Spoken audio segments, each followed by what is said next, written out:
Exercise 21. Get ready for the transcription of 100 words per minute. 3, 2, 1, start. First of all, I would like to say that I have been an admirer of the Indian Railways for its crucial support to the life and living of the people in the country. Secondly, it has had an impressive record on several counts in recent years.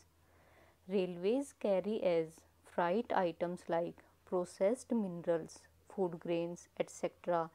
It has manufacturing as well as repair and maintenance units.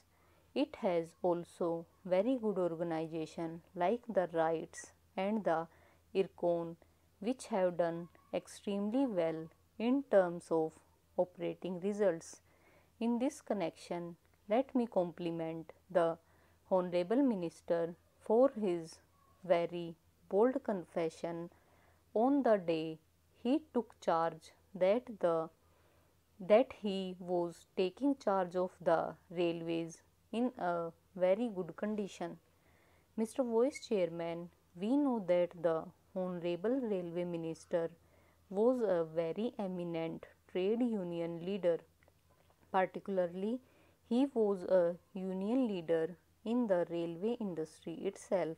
Perhaps this switch over to the other side of the fence, though agonizing, is a challenge to him, and I am sure he is getting the feel of the challenge and measuring up to it.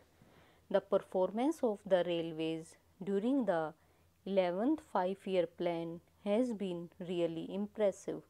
It has generated rupees 5 to 7 crores of surplus, reduced the deferred dividend, and it has reduced its dependence on the general budget.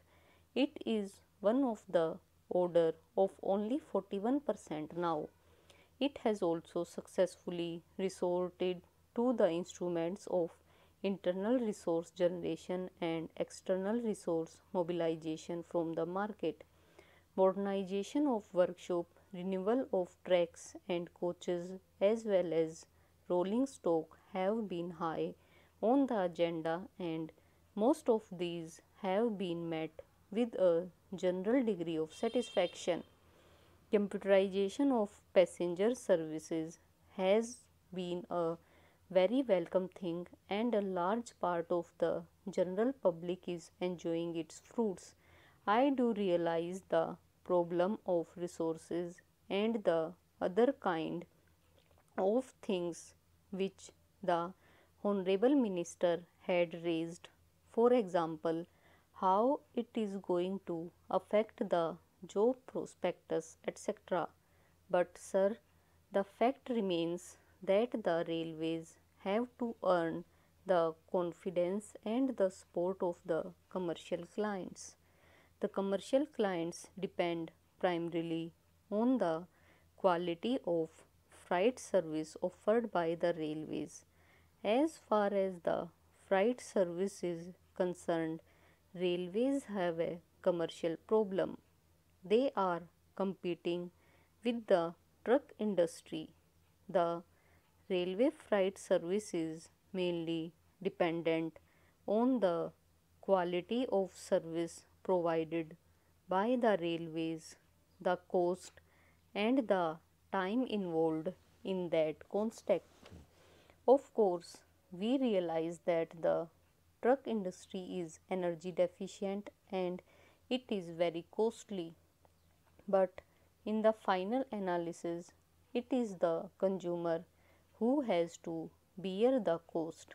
The business and industry could care less whether the goods are carried by a cheaper mode of transport like the railways or a costlier mode, namely by trucks. However, in this, the economy as a whole gets hurt, particularly the railways are likely to lose in terms of the freight traffic offered. I see a reference made in the Honorable Minister's statement in regard to the thrust in the next plan. We realized that it would require more resources and, more than that, much more efficient management and support from the entire group of railway employees at all levels. It is important that railway employees should be enthusiastic and involved, and one does not get their involvement by simply exhorting them, wishing them to do a better job, but through suitable instruments of management. Certainly, railways require much more capable leadership at all levels. We have a very dynamic railway minister. I have respect for individual members of the senior railway staff. Some of them are my friends and some of them I know at a personal level. But in a competitive world, you have not only to do a good job but continue to do it all the more in an improved way. Now, there are three aspects in the railway development program. As a passenger, we are interested in the new railway lines. Not only that, we are also interested to see that the railways promote the infrastructure to support development potential growth for the depressed areas. Laying of the new railway lines is very crucial, but more than that, productivity of the current assets of the railways is also one of the crucial determinants of the final efficiency of the railway system. Now, with regard to the new railway lines, I would like particularly to refer to the eastern region. Historically, railway lines were laid in the coal belt and some other areas primarily to provide links and support to the extractive industry. We wanted all minerals from the pitheads to be carried to the points where they are used, particularly for the new industrial centers. Coal, iron ore, iron and steel remain even today one of the dominant segments of freight carriage. So, the density of railway lines in these two regions, particularly Bihar and West Bengal, has a historical origin.